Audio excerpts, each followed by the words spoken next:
হলো হযরত ইব্রাহিম আলাইহিস সালাম। জানা আছে জাতির পিতা, আমাদের জাতির পিতাকে ইসলামিক ভাবে বলতেছি, আমাদের দেশের হিসাবে নয়। মাইক লাগানো আছে নাকি? আমাদের জাতির পিতা হলেন, আমাদের শরীয়তের দৃষ্টিতে বলতেছি, হযরত ইব্রাহিম আলাইহিস সালাম। কোন নবী? ইব্রাহিম আলাইহিস সালাম। আর দেশের স্বার্থে আরেকজন আছে, আপনারা সবাই জানা আছে। আদি পিতা হলেন হযরত আদম আলাইহিস সালাম। হযরত ইব্রাহিম আলাইহিস সালাম যখন পৃথিবীর মধ্যে জন্মগ্রহণ করেন, জন্মগ্রহণ করার পরে দেখা গেল তখন কিন্তু একটা জালিম বাদশা আছে। প্রত্যেক ভালো মানুষের সঙ্গে একটা জালিম থাকে। আদম আলাইহিস সালামের সৃষ্টি হওয়ার পরে জালিম শয়তান পিছনে পড়লো। এইভাবে হযরত ইদ্রিস আলাইহিস সালামের সময় শয়তান পিছনে পড়লো। নূহ আলাইহিস সালামের সময় একটা বড় ধরনের একটা পয়লওয়ান ছিল, সেই পয়লওয়ান ওনার বিরুদ্ধে ষড়যন্ত্র করত। হযরত ইব্রাহিম আলাইহিস সালাম যখন পৃথিবীতে আসলেন তখন দেখা গেল জালিম একটা বাদশা পৃথিবীতে আসে। এই বাদশার নাম নমরুদ। এই বাদশার নাম কি? নমরুদ। এখন পর্যন্ত কোন মানুষকে রাগান্বিত হয়ে বলে তুই তো নমরুদের মতো। নমরুদ কিন্তু জালিম ছিল। কুরআন শরীফের মধ্যে নমরুদের ইঙ্গিত আছে, নমরুদের আলোচনা আছে। আল্লাহ সুবহানাহু ওয়া তাআলা বললেন, হে ইব্রাহিম, তুমি তো এখন কিছু বড় হয়ে গিয়েছো, তুমি নমরুদের কাছে গিয়ে আমার পরিচয়টা দাও, আমি আল্লাহর পরিচয়টা দাও। আল্লাহ শুকরিয়া, আমাদের অন্তরের মধ্যে ঈমান আছে কিনা আমার ভাইরা? আল্লাহ ভাইজন একজন, আমরা বিশ্বাস করি আল্লাহ একজন। হযরত ইব্রাহিম খলিলুল্লাহ সেই নমরুদের কাছে গেলেন, যাওয়ার পরে বললেন, হে নমরুদ, আমি তোমার কাছে আমার আল্লাহর পরিচয়টা দিতেছি। আমার আল্লাহ হলেন একজন, সেই একজন যিনি ওনার ক্ষমতা আছে ইউহয়ী ওয়া ইউমীত। আমার আল্লাহর ক্ষমতা আছে জীবিত করা, আমার আল্লাহর ক্ষমতা আছে মরণ দেওয়া। আর ক্ষমতা আছে আল্লাহর। জোরে বলেন, জীবিত করার ক্ষমতা কার আছে? আল্লাহ। মরণ দেওয়ার ক্ষমতা কার? আল্লাহ। আল্লাহ। হে নমরুদ, আমার আল্লাহ সেই আল্লাহ যে আল্লাহ জীবন দান করতে পারেন, যে আল্লাহ মরণ দান করতে পারেন। তখন সে বলল, হে ইব্রাহিম, তোমার আল্লাহর যদি ক্ষমতা থাকে জীবন দান করার, মরণ দান করার, এই জীবন দান করার, মরণ দান করার ক্ষমতা তো আমার আছে। সে বলল, ক্ষমতা আমারও আছে। হযরতে ইব্রাহিম আলাইহিস সালাম বললেন, কিভাবে ক্ষমতা আছে দেখাও তো। তখন জেলে বন্দী দুইজন মানুষ আনা হলো। একজনের যাবজ্জীবনের জেল, আর একজনের 5 মাসের জেল। যাবজ্জীবনের জেল যে ব্যক্তি, সেই ব্যক্তি জলে ফসে বলে মরবে। আর যে ব্যক্তি 5 মাসের জেল, সে তো কয়দিন করে ছাড় পাবে, পারবে না। সে কি বললো, যে ব্যক্তি যাবজ্জীবনে জেলবন্দী ছিল সেই ব্যক্তিকে সে রেহাই দিল, আর যে ব্যক্তির 5 মাসের জেল ছিল ওই ব্যক্তিকে সে যাবজ্জীবনের জেল দিল। সে বলল, দেখো, একজনকে আমি বাঁচিয়ে দিলাম, আর যে বাঁচিয়ে গিয়েছিল তাকে আমি মরণ দিলাম। হযরত ইব্রাহিম আলাইহিস সালাম বললেন, তোমার মতো বেআন্দাজ, তোমার মতো বেকুব পৃথিবীতে আর কোনো মানুষ নাই। এটাকে জীবন দেওয়া আর মরণ দেওয়া। হযরত ইব্রাহিম আলাইহিস সালাম বললেন, আমি তোমাকে বলতেছি, তুমি পড়ে নাও লা ইলাহা ইল্লাল্লাহু মুহাম্মাদুর ইব্রাহিম খলিলুল্লাহ। আমার উপর বিশ্বাস স্থাপন করো, নাজাত পাইবা। না না, তোমার নাজাতের দরকার নাই। না হাওলা ওয়ালা কুওয়াতা। কত বড় বড় জালিম এখনো আছে না আমাদের মধ্যে, কোন কোন মানুষ গুনাহগার জালিম। জি,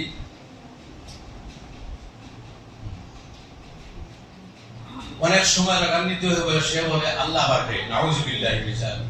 জি, তার মন মতো যদি দোয়া কবুল হয় না, তাহলে সে বলে আল্লাহ নাই। তার মন মতো যদি তার মনের বাসনা পূর্ণ হয় না, তাহলে সে বলে আল্লাহ নাই, নাউজুবিল্লাহি মিন যালিক। আচ্ছা, আপনারা বলেন তো, আল্লাহ আমাদের মুহতাজ না আমরা আল্লাহর মুহতাজ? বলেন, আমরা আল্লাহর মুহতাজ। যিনি তোমার কথা মতো চলেন না, তিনিও তো হলেন আল্লাহ। এজন্য ইব্রাহিম খলিলুল্লাহ বললেন, আমার আল্লাহর ক্ষমতা আছে জীবন দান করার, আমার আল্লাহর ক্ষমতা আছে মরণ দান করার। তোমার এই যে রাজত্ব আছে, রাজত্বের মধ্যে চতুর্দিকে দিয়ে আমি প্রচার করব, লা ইলাহা ইল্লাল্লাহু মুহাম্মাদুর রাসূলুল্লাহ। সে দেখলো উপায় নাই, এই ব্যক্তিকে যদি এইভাবে ছেড়ে দেই, তাহলে তো উপায় নেই, আমার রাজত্ব নিয়ে টানাটানি শুরু হবে। তাহলে রাস্তা থেকে সরাই দিই। জালিম শাসক যারা আছে, তারা এইভাবে করে। আপনাদের সামনে দৃষ্টান্ত আছে, যারা জালিম শাসকের বিরুদ্ধে প্রতিবাদ করে, তাদেরকে রাস্তা থেকে সরাই দিতে চায়, ঠিক কিনা? কিন্তু আমার ভাইয়েরা, রাস্তা থেকে সরাইয়া দিলেও শেষ হবে না, আরেকজন প্রতিবাদী মানুষ সৃষ্টি হবে পৃথিবীর মধ্যে। এইভাবে কিয়ামত পর্যন্ত সৃষ্টি হইতে থাকবে।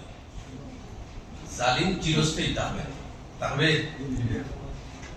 আমার বুজুর্গগণ, নদীর এক পার ভাঙে আরেক পার করে, এইভাবে আজ তোমার বাসায়, কাল তোমার বাসায় নাও থাকতে পারে।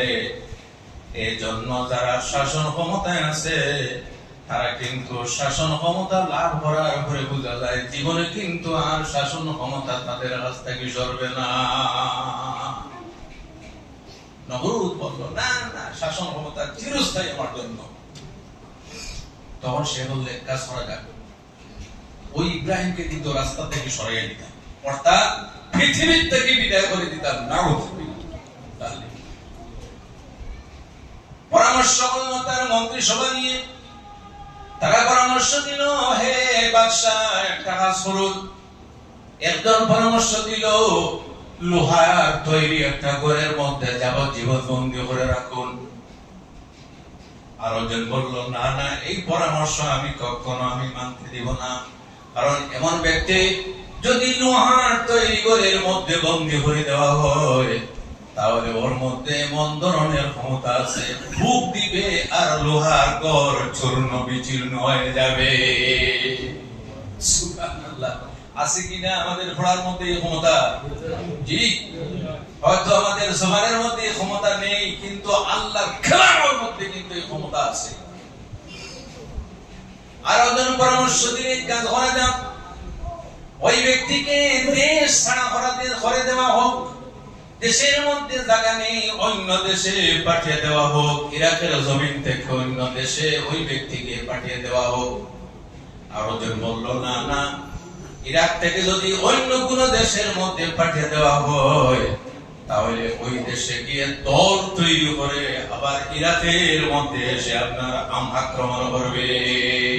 না না না, এই প্রস্তাব মানা যাবে না। তাহলে প্রস্তাব কি? এই আসল প্রস্তাব আসতেছে।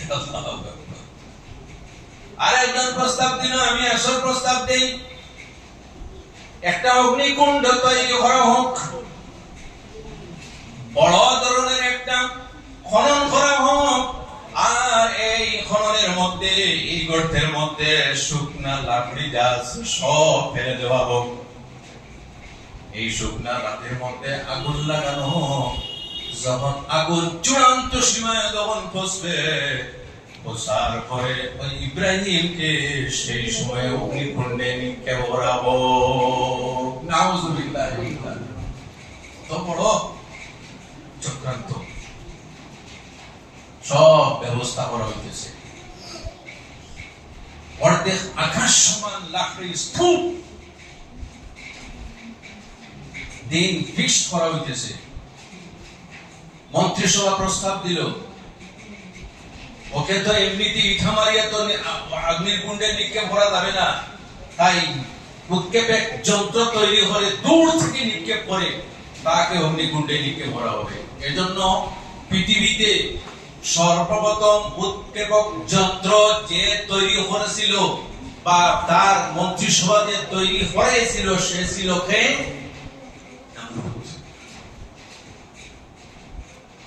সব রেডি, অগ্নিকুণ্ডে নিক্ষেপ করা হইবে।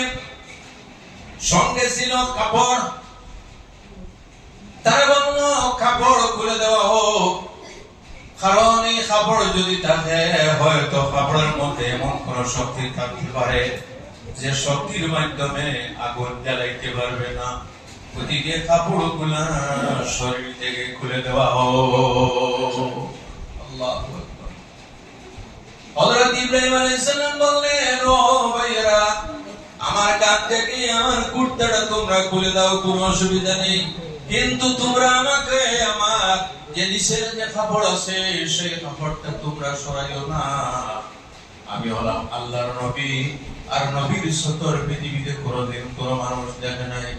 তারা মানল না, কাপড় খুলে ফেললো।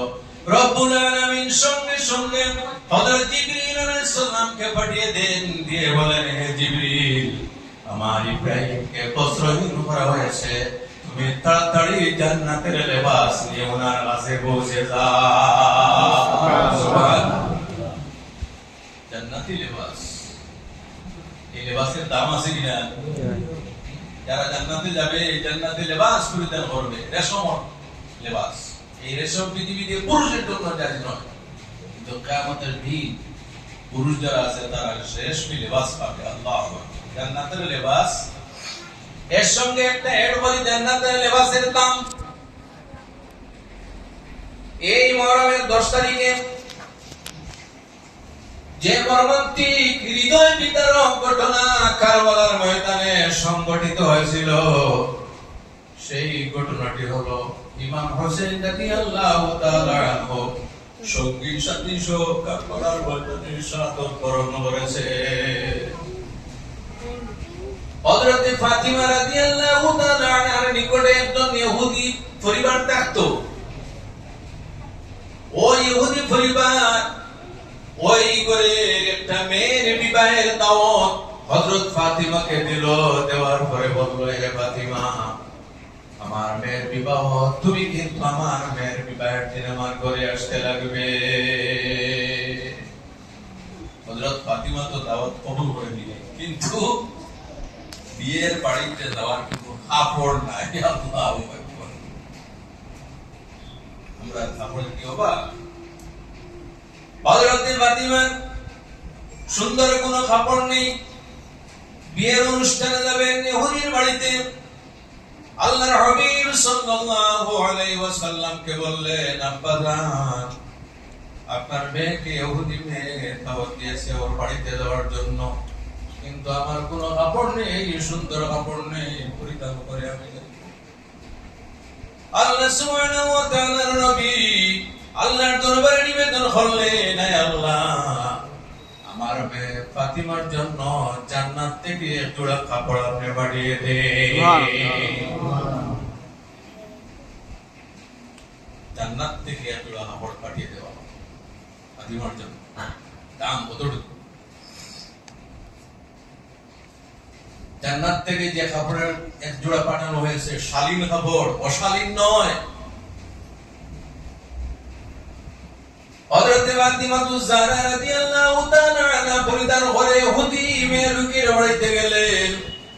যাওয়ার পরে দেখা গেল হযরতে ফাতিমার কাপড়ের জোড়া দেখার জন্য দুলা দুলহিনকে ত্যাগ করে মানুষ শুধু এই কাপড় দেখার জন্য ভিড় করতেছে।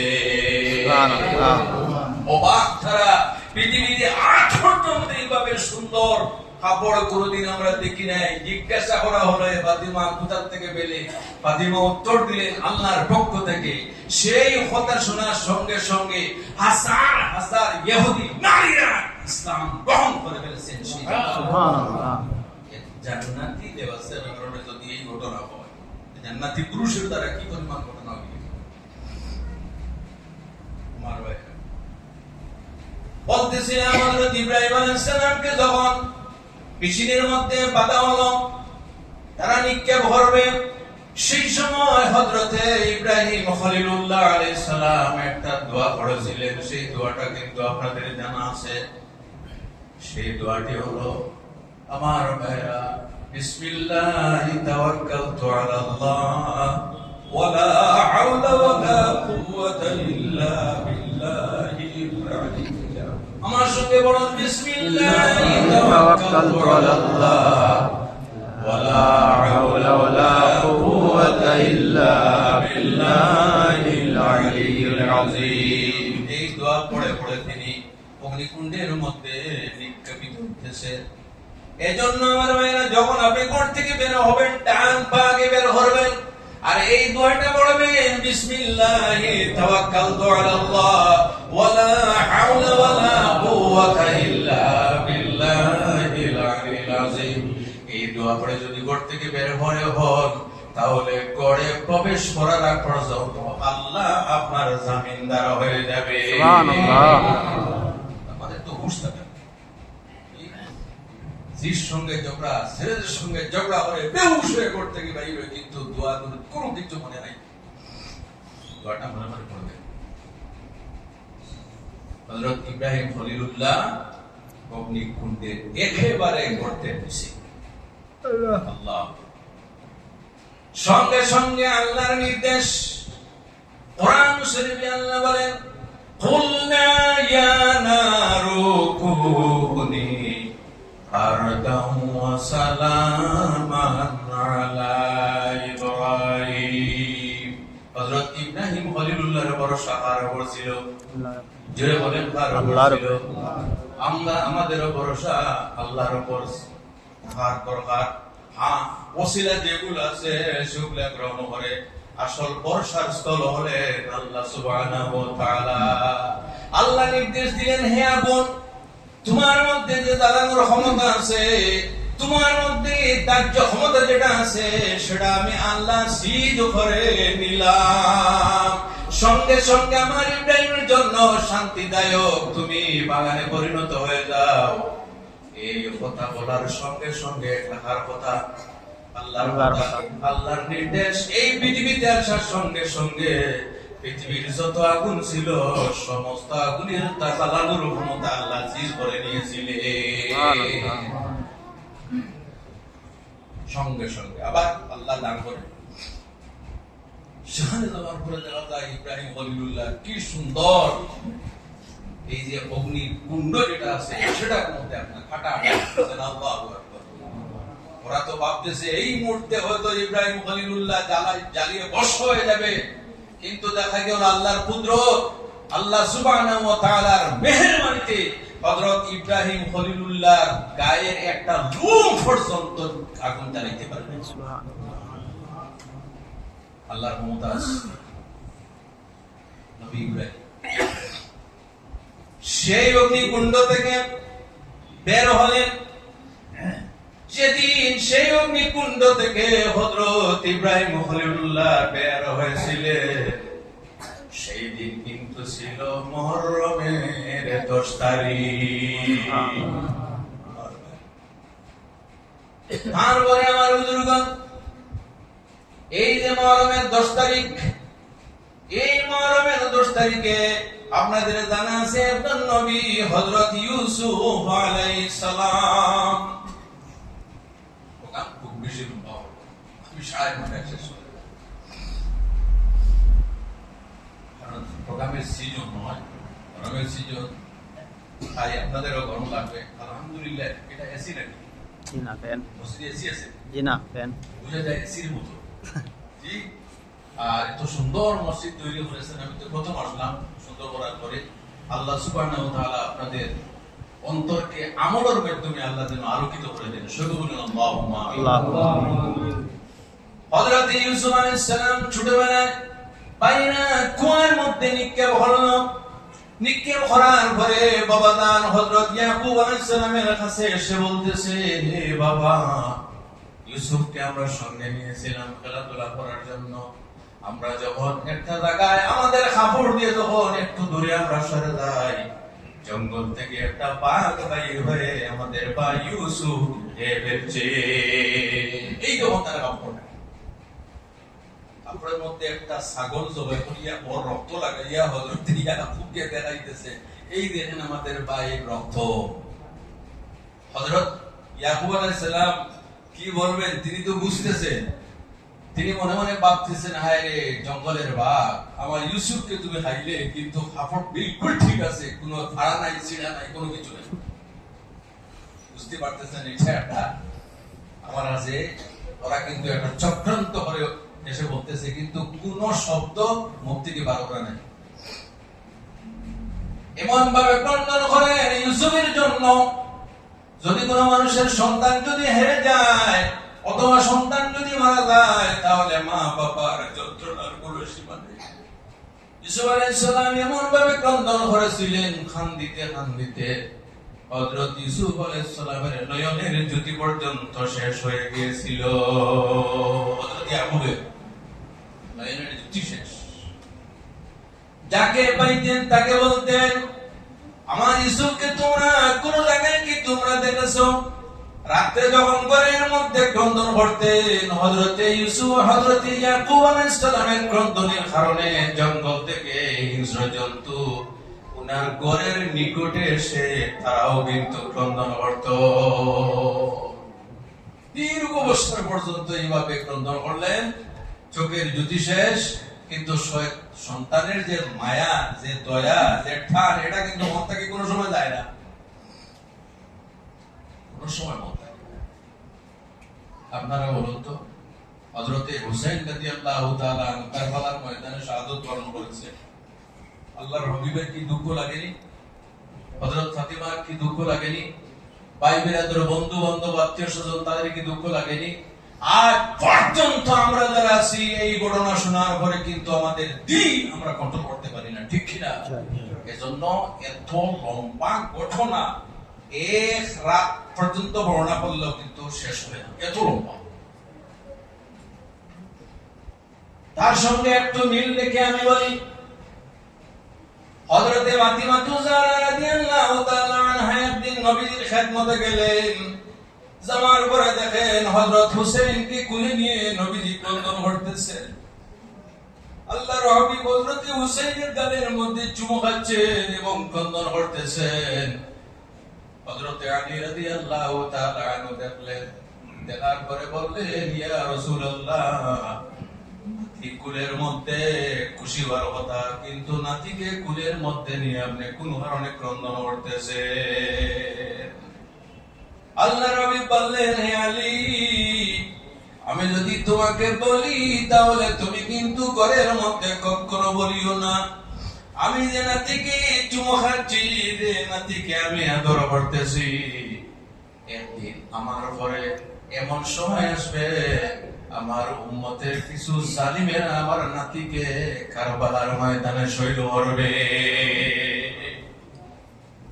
একদিন সময় আসবে, আল্লাহর হাবিব জানতেন যে আমার নাতি কারবালার ময়দানে শহীদ হবে, কিন্তু কোনদিন দোয়া করেন নিয়ে যে আল্লাহ আমার নাতিকে শহীদ হওয়ার থেকে বাঁচিয়ে, আমার নাতিকে শহীদ হওয়া থেকে আপনি বাঁচাইও, কোনদিন দোয়া করেন নাই। বরং আল্লাহর নবী দোয়া করেন, আল্লাহুম্মা আতিহিল লাদরা ওয়াসসুবাতা, আয় আল্লাহ আমার নাতিকে আপনি ধৈর্য ধারণ করার ক্ষমতা দিও, আমার নাতিকে আপনি সহ্য করার ক্ষমতা আপনি দান করিও। পৃথিবীর মধ্যে এই যে ধৈর্য এবং সবর, এই যে দুই অস্ত্র, এই যে অস্ত্রগুলোর মাধ্যমে মানুষ পৃথিবীতে অনেক কিছু সে লাভ করতে পারে, পারে কিনা? আমরা তো অধৈর্যই, আমরা অনেক সময় আমাদের মূল লক্ষ্য বস্তু থেকে আমরা সরে যাই, কিন্তু ধৈর্য ধারণ করলে মানুষ অনেক কিছু লাভ করতে পারে। আল্লাহর হাবিব সাল্লাল্লাহু আলাইহি ওয়াসাল্লামকে দেখে হযরত আলী বললেন, ইয়া রাসূলুল্লাহ, যখন আমাদের এই খলিজার টুকরা হোসেনকে শহীদ করা হবে, তখন আপনি কি জীবিত থাকবেন? আল্লাহর হাবিব বললেন, আমি জীবিত থাকব না। ইয়া রাসূলুল্লাহ, আমি কি জীবিত থাকব? আমিও জীবিত থাকব না, আপনিও জীবিত থাকবেন না। ফাতিমা কি জীবিত থাকবেন? আল্লাহর হাবিব বললেন, ফাতিমাও কিন্তু জীবিত থাকবেন না। কিন্তু ফাতিমাও জানতেন। এজন্য আমার ভাইরা, আমি আমার সংক্ষিপ্ত বক্তব্যের মধ্যে কিছুটা আমি আলো দিয়ে দেই হযরত ইমাম হোসেন রাদিয়াল্লাহু তাআলা আনহু কে ছিলেন? রাসূলুল্লাহর নাতি ছিলেন। এমন নাতি হযরত হাসান হোসেন, দুইজন নবীজির নাতি, একজন হাসান একজন হোসেন। নাম কত সুন্দর, সুন্দর কিনা? জি, হাসান হোসেন, এই নাম কে দিয়েছে? আল্লাহ। আল্লাহু আকবার। নাম কে সিলেকশন করেছে? আল্লাহ। আমরা সিলেকশন করি, মা বাবা সিলেকশন করেন, দাদা দাদি নানা নানি সিলেকশন করেন, কিন্তু হাসান হোসেন এই দুইটি নাম সিলেকশন করেছেন আল্লাহ, যার জন্য পৃথিবীর মধ্যে সেই সময় এই দুই নামের সমতুল্য কোন নামই ছিল না। হাসান হোসেন। আল্লাহর হাবিব সাল্লাল্লাহু আলাইহি ওয়াসাল্লাম দুনিয়া থেকে বিদায় নিলেন, হযরতে আলীও বিদায় নিলেন, হযরতে ফাতিমাও দুনিয়া থেকে বিদায় নিলেন। এই যে সিদের সঙ্গে যে ঝগড়া, যে যুদ্ধ, এই যুদ্ধটা কিন্তু ক্ষমতা লাভের যুদ্ধ ছিল না। এই যুদ্ধটা কিন্তু বাদশাহী লাভের জন্য যুদ্ধ ছিল না। হযরতে ইমাম হোসেন রাদিয়াল্লাহু তাআলা এর মধ্যে এই লোভ লালসা ছিল না ক্ষমতা গ্রহণ করা। এত পবিত্র জীবন ছিল। আল্লাহু আকবার। হযরতে হাসান আর হোসেন একদিন নবীজির সঙ্গে দুইজন কুস্তি করতেছে। কি করতেছে? কুস্তি। হযরতে আল্লাহর হাবিব সাল্লাল্লাহু আলাইহি সাল্লাম হাসানের পক্ষে। আর দেখা গেল যে এই যে কুস্তি হইতেছে, এই কুস্তিটা কিন্তু এমনিতে নয়, এই কুস্তি করার পিছনে হযরত জিবরিল আলাইহিস সালাম আছে। সুবহানাল্লাহ। আল্লাহ মূল থেকে প্র্যাকটিস রিহার্সাল দিতেছে। আল্লাহর হাবিব হাসানকে বলতেছেন তুমি হোসেনকে ধরো, আর জিবরিল আলাইহিস সালাম বলতেছেন হে হোসেন তুমি হাসানকে ধরো, কুস্তি করো।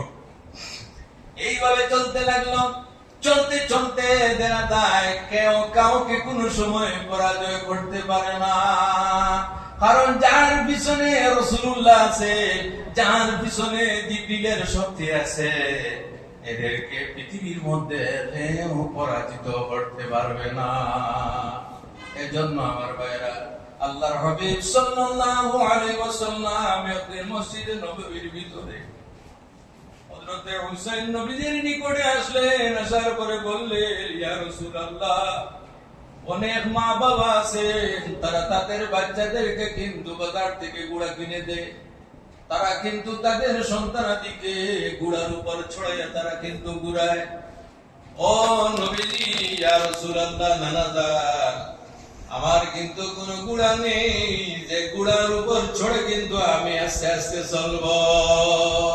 রাসূলুল্লাহ বলেন পৃথিবীর মধ্যে তোমাকে আমি যে গুড়া দিব, এই গুড়ার মতো সমতুল্য সম্মানিত গুড়া পৃথিবীর মধ্যে আর নাই। মসজিদে নববীতে রাসূলুল্লাহ হাঁটু গেড়ে এইভাবে হাত দুইটা মাটির মধ্যে রাখে বলেন এই তোমার গুড়া। আল্লাহু আকবার। আল্লাহর হাবিবের পিঠের মধ্যে যখন আরোহণ করলেন, আরোহণ করার পরে সাহাবায়ে কেরাম যখন দেখলেন, দেখার পরে বললেন হে হাসান হোসেন, তোমরা দুইজন পৃথিবীর সবচেয়ে সম্মানিত গুড়া পেয়ে গেছো। রাসূলুল্লাহ বলেন গুড়া সম্মানিত তুমি দেখতেছো, কিন্তু যারা আরোহণ করে আছে তারা কি সম্মানিত নয়। এজন্য আমার ভাইরা, জীবনে কোনদিন হযরতে ইমাম হাসান এবং হোসেন মিথ্যা কথা বলে নাই। জীবনে কোনদিন হাসান হোসেন মিথ্যা কোন হারাম কোন গাজা মুখের মধ্যে দেন নাই। জীবনে কোনদিন কোন মানুষকে কটু কথা বলেন নাই। জীবনে কোনদিন কোন মানুষের উপর হাত উঠান নাই। জীবনে কোনদিন কোন মানুষের সঙ্গে ঝগড়া বিবাদ করেন নাই। জীবনে কোনদিন কোন মানুষের সঙ্গে ধোঁকাবাজি করেন নাই। জীবনে কোনদিন নবীর সংসারা কোন কারো থাকেন নাই। আল্লাহর হাবিব সাল্লাল্লাহু আলাইহি ওয়াসাল্লামের তো মায়া ছিলেন। হযরত ফাতিমার ঘরে নবীজি প্রতিদিন যাইতেন। যাবার পরে খবর নিতেন আমার হাসান হোসেন কি অবস্থায় আছে। একদিন নবীজি ফাতিমার ঘরে গেলেন, যাওয়ার পরে দেখলেন হযরত হাসান হোসেন ফাতিমার ঘরের মধ্যে নাই। আল্লাহু আকবার। নাতিনশা হওয়ার পরে নিজের সন্তানের থেকে নাতিনশার সঙ্গে বেশি মায়া মমতা হয়ে যায় না? যারা নাতিনশা আছে নিজের আওলাদ থেকে ওদের সঙ্গে মায়া মমতা বেশি হয়ে যায়। নবীজি বললেন, ফাতিমা আমার দুই নাতি কোথায়? হযরত ফাতিমা বলতেছেন, ইয়া রাসূলুল্লাহ 3 দিন থেকে ঘরের মধ্যে কোনো পানি নাই, 3 দিন থেকে উপবাস। ইয়া রাসূলুল্লাহ এমন কি একটা কাতরা পানি পর্যন্ত ঘরের মধ্যে নাই। সবসময় আমার কাছে আসতো, আসার পরে বলতো, মা পেটের মধ্যে ক্ষুধা, মা তৃষ্ণা নিবারণ করার জন্য কোনো পানি আছে কি? আব্বা না, আমি তাদেরকে দিতে পারি নাই। আজকে 2 জন ঘর থেকে বের হয়ে খইতে গিয়েছেন, আমি তো জানি না। আল্লাহর হাবিব ঘর থেকে বের হয়ে সামান্য দূরে গেলেন, তারপরে দেখলেন হাসান হোসেন 2 জন একে অন্যকে জড়িয়ে জড়িয়ে একটা গাছের নিচে ঘুমাইয়া রয়েছে, আর তাদের উপর আল্লাহর ফেরেশতা নিজের নূরের পাখা দিয়ে আপনার পাতা সরতেছে। একটি পাখা তাদের নিচে আর একটি পাখা দিয়ে তাদের উপর পাতা সরতেছে। আল্লাহু আকবার। শাহানকে ডাক দিলেন হাসান হোসেন, সঙ্গে সঙ্গে চক্ষু দুটি খুলে বললেন, নানাজান আপনি আমাদের সম্মুখে। নানাজান কোনদিন খালি হাতে আমাদের সম্মুখে আসো নাই, আজকে এমন সমস্যায় আমাদের সম্মুখে এসেছো যেদিন আমরা 3 দিন থেকে উপবাস, পানির পিপাসায় জিহ্বা বাইর হওয়ার মতো, আমাদের পেটের মধ্যে কোনো পানি নেই, দেহের মধ্যে শক্তি নেই। আল্লাহর হাবিব বললেন, কোন ধরনের চিন্তা নেই, আমি নবীজি নানাজান তোমাদের কাছে এসেছি। আল্লাহর হাবিব 2 জনকে খাদের মধ্যে নিলেন, এইভাবে খাদের মধ্যে একজন হাসানকে খাদের মধ্যে, হোসেনকে একটা খাদের মধ্যে, এবং হযরতে হাসানের মুখের মধ্যে নবীজি জিহ্বা মোবারক দিয়ে বললেন, হে নানাজান তোমার দাদাদের জিহ্বা চুষণ করে তুমি তোমার জল পিপাসা তুমি নিবারণ করো। হযরতে হাসান রাদিয়াল্লাহু তাআলা আনহু নবীজির জিহ্বা চুষণ করে যখন জল পিপাসা নিবারণ করে, তখন আল্লাহর হাবিব হযরত হুসাইনের মুখের মধ্যে নিজের জিহ্বা দেওয়ার পরে হযরতে হুসাইন নবীজির জিহ্বা মুবারক চুষণ করে বলেন, ইয়া রাসূলুল্লাহ নানাজান জীবনে মা বাবারা অনেক ধরনের পানি পান করেছে, কিন্তু আপনার জিহ্বার পানির মতো মজাদার পানি পৃথিবীর মধ্যে আর কোন জায়গায় নেই। আমার ভাইরা নবীজির জিহ্বা চুষণ করিনা যারা পেটের মধ্যে পানি নিয়েছে, ওই পেটের জন্য আল্লাহ দুজোহর আগুন হারাম করে দিয়ে দে।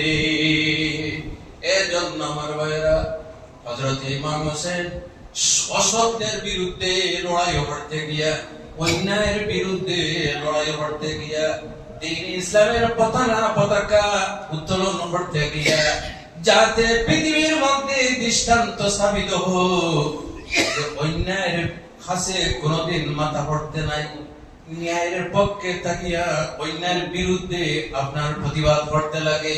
আমার ভাইরা যে জায়গার মধ্যে, যে সরকারের মধ্যে জীবনে মানুষ প্রতিবাদ করে নাই, ওই মানুষগুলা জীবনে কোনোদিন কোনো কিছু সরকারের কাছ থেকে লাভ করতে পারে না। এদিকে বলতেছি না, অন্যভাবে যাইবে প্রতিবাদ, এটা কিন্তু ইসলামের নির্দেশ, আল্লাহর হাবিবের নির্দেশ। 3টা স্তর আছে প্রতিবাদের। কয়টা? মাররা আমিনকুম মুনকারান ফালিয়ুগাইয়িরহু বিয়াদিহি। যদি কোন জায়গার মধ্যে কোন সমাজে অন-ইসলামিক যদি কোন কাজ দেখো, শরীয়ত বিরোধী, কোরআন বিরোধী যদি কোন কাজ দেখো, তাহলে সম্মিলিতভাবে প্রত্যেকে নিজের ক্ষমতা প্রয়োগ করে তাদেরকে আপনার সরাও। ফালিয়ুগাইয়িরহু বিয়াদিহি। যদি ক্ষমতা থাকে তাহলে আপনার ক্ষমতা দিয়ে সরাও, শালীনতার মাধ্যমে, মারামারি না, ক্ষমতার মাধ্যমে। কোন কোন জায়গার মধ্যে এটা কিন্তু আছে, কোন কোন জায়গার মধ্যে আছে। আর অনেক যুবকেরা আছেন, মুরব্বী যারা আছেন, তাদের কথাও শুনে কি জানি জি, কোন কোন জায়গা আছে সে বলবে আমার বাবার গাইয়া তোমার কি হইল, এটা কি কোন উত্তর? জি, আচ্ছা, কোন মানুষ কোনদিন চায় কোন মানুষের ছেলে বিভ্রান্ত হইতে? আপনার মধ্যে কেউ চাইবে? কোন মানুষ চাইবে না কোন মানুষের ছেলে মেয়ে কোনদিন কোন বেফতে গিয়ে বিভ্রান্ত হবে। প্রথম স্তরটা হলো, প্রথম স্টেজটা হলো যদি ক্ষমতা থাকে, আবার সর্বসম্মতিক্রমে। আপনার নাই ক্ষমতা, একা আপনি রওনা দিলেন, সেখানে গিয়া তো আপনার মা ইজ্জত নিয়ে টানাটানি শুরু হইবে। এই জন্য সর্বসম্মতিক্রমে সব মিলেমিশে যদি সম্ভব হয় তাহলে একটু ক্ষমতা দিয়ে ওই নাফরমানির কাছ থেকে বিরত রাখবো। এক নম্বর, হযরত ইমাম হোসেন বললেন, হে ইয়াজিদ, দুনিয়ার মানুষ তোমাকে সমর্থন করতে পারে খলিফা হিসাবে, কিন্তু আমি হুসেন কোনদিন তোমাকে আমি খলিফা হিসাবে আমি সমর্থন করতে পারি না। আপনারা মনে মনে ভাববে কেন সমর্থন করলেন না? আচ্ছা, আপনাদের গ্রামের মধ্যে যদি মেম্বারি ভোটাভুটি আছে কিনা, পঞ্চায়েতের ভোট, মেম্বারের ভোট, জেলা পরিষদের ভোট, এমএলএ এর ভোট, পঞ্চায়েতের কথা বলতেছি, আপনার জানা মতো কোন এমন কোন মানুষকে আপনি ভোট দেবে যে ব্যক্তি জীবনে কোনদিন কোন পার কাজ করে নাই? ভোট দিবেন? যে ব্যক্তি প্রকাশ সময় পার করে ভোট দিবেন? যে ব্যক্তি আমাদের তার কাছে আসে না ভোট দিবেন? আপনাদের গ্রামের কথা বলতেছি না, কোন পঞ্চায়েত, তাহলে আল্লাহর ওয়াস্তে নারাজ হবেন।